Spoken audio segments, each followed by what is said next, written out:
Sporting action, Kenya's amateur ice hockey team has shelved its plans to participate in the 2022 Winter Olympics in China after missing the deadline to register with the International Ice Hockey Federation.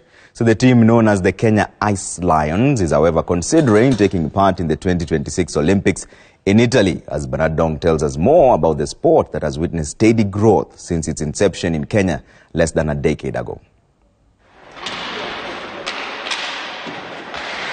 This is the final training session of the season for the Kenya Ice Lions at the Panari Sky Center Ice Rink in Nairobi.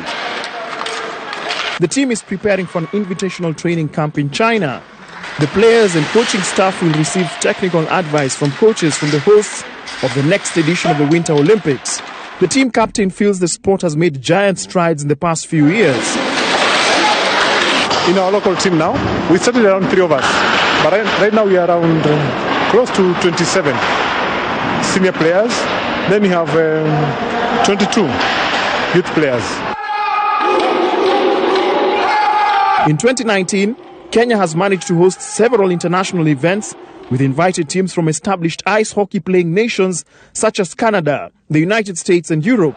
The team, which made global headlines when they were hosted by a top Canadian ice hockey team in 2018, was hoping to be registered as an affiliate of the International Ice Hockey Federation, but the process was delayed and they missed out on being considered for the qualifiers, which began last November with the pre-qualification round. The disappointment has not deterred their hopes of becoming a top ice hockey playing nation. So this sport is growing tremendously since we started like 5 years ago. It's not the same way we started. It's been tricky. We've had some good fair of our own challenges, but they're making us stronger. Ice hockey is played on an ice rink that measures 60 meters by 30 meters with goals in each end. It is played by 2 teams of 6, each consisting of 3 forwards, 2 defenders and a goaltender. Players have a special padding, helmets, visors and gloves.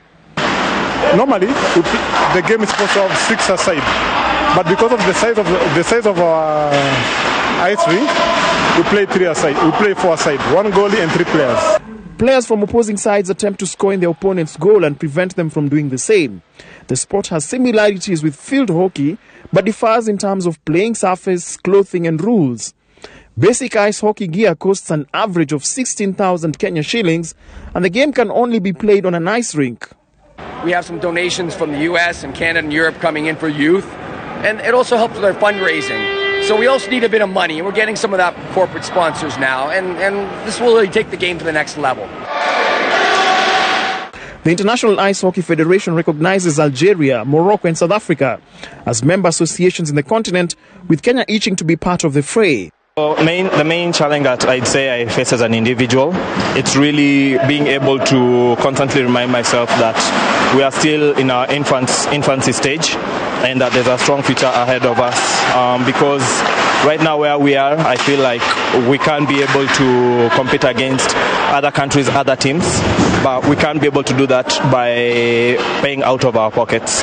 For now, the Kenyan Federation is nurturing young ice hockey players with an aim to establish a fully fledged league in the near future.